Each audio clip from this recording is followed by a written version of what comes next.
Hey, good morning. This is Erica, your traveling hotel snob. So, I had a wonderful weekend in Grand Haven, Michigan. It's been about 2 weekends, maybe, but I just remembered that I did not do my review. So, I went to the Harbor House Inn Bed and Breakfast in Grand Haven, Michigan, and I checked in on Saturday evening and checked out Monday morning. And what was really cool was I've never stayed at a bed and breakfast. A bed and breakfast has always been something that I've wanted to do, but I've never stayed at one. I've never had the opportunity to stay at one. I was always checking into hotels, not really looking into bed and breakfasts.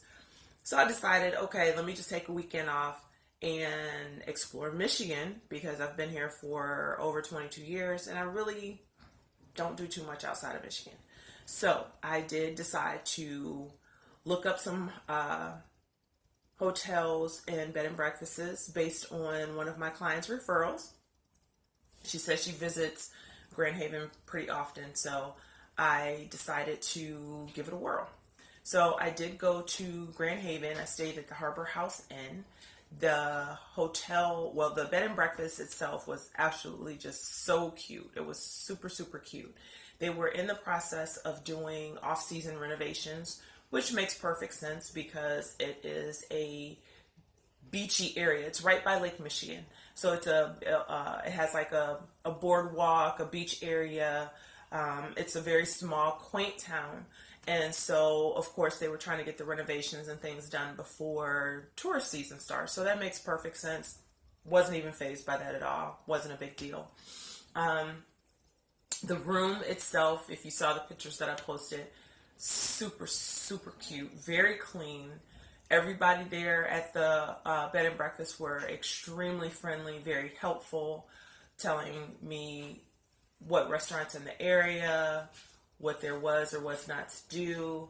Oh my gosh, they had like the softest caramels in the room. Oh my God. Like, dude, the caramels were like freaking amazing. And I'm not even a huge sweets eater. The caramels alone will make you want to go to Grand Haven and find where the heck they have these caramels at. But anyway,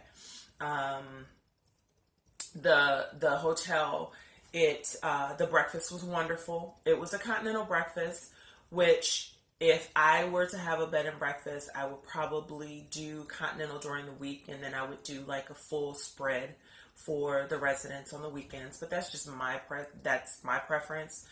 But the continental breakfast was very nice.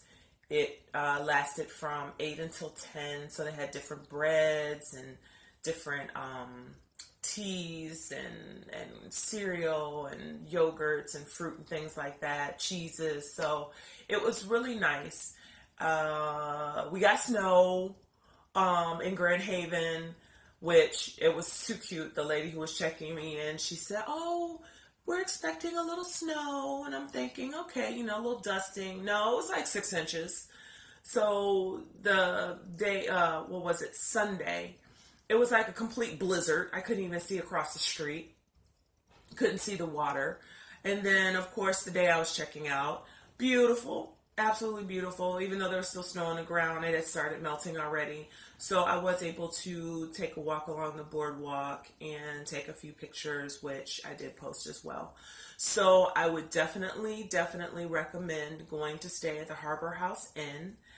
I would say if I were to give like a 1 to 5 star score, it would be 5 stars. They can't control the weather. I've been in the travel industry, so hello. I mean, really, you can't control the weather. So that had nothing to do with it. The people in the town were, I guess, maybe a little put off because they knew I wasn't from around there, which, again, not a big deal to me. This was off season. So I definitely would be willing to go back during a time where it was a more touristy season, just to kind of get the true vibe of the city. but the bed and breakfast itself was really, really nice. Very clean. Bed was comfortable. The TV, everything was not what I expected. I expected something kind of old timey, old fashioned, I guess. I don't really know what I expected, but I didn't expect hotel amenities in a bed and breakfast. They had free Wi-Fi, so they had like a whole book, where you could order from the restaurants around in the area. So it was really, really nice. It was definitely somewhere I would want to stay again. I'm excited to go back and stay there after they're done with the renovations, just so I can be able to utilize more of the space. I could have went into the big room and sat by the fireplace and read books, things like that. But my interest was primarily being able to sit by the water, which the snow obviously prevented that. They have a huge porch, which I did take a picture. I'm not sure if you were able to see it clearly, but it's a huge wraparound porch that surrounded basically two sides of the building. And I would love to be out there during warmer weather. I could see me with like a rocking chair, watching the sunset over Lake Michigan type deal. So I'm excited to go back just to do that. That was pretty much my plan, but whatever. So I hope this review gave you a little bit of insight. If you choose to go to Grand Haven, Michigan, there are other bed and breakfasts there, but this is the one that I chose to stay at. And I just literally just Googled it and it popped up. The rate was not bad at all.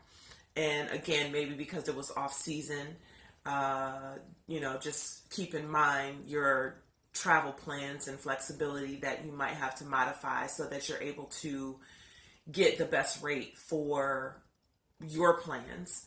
But it was worth it. It was definitely worth it. It was only 2 hours outside of Detroit. And so it wasn't a bad drive. It was really a straight shot. What was it? 96, I believe I took straight out. But it was really nice. It was definitely a pleasant getaway. And I would definitely do it again, and I would definitely stay at Harbor House. So hopefully you will go to their website, check them out, and tell your friends and family about Grand Haven, Michigan, and the Harbor House in Bed and Breakfast. Take care.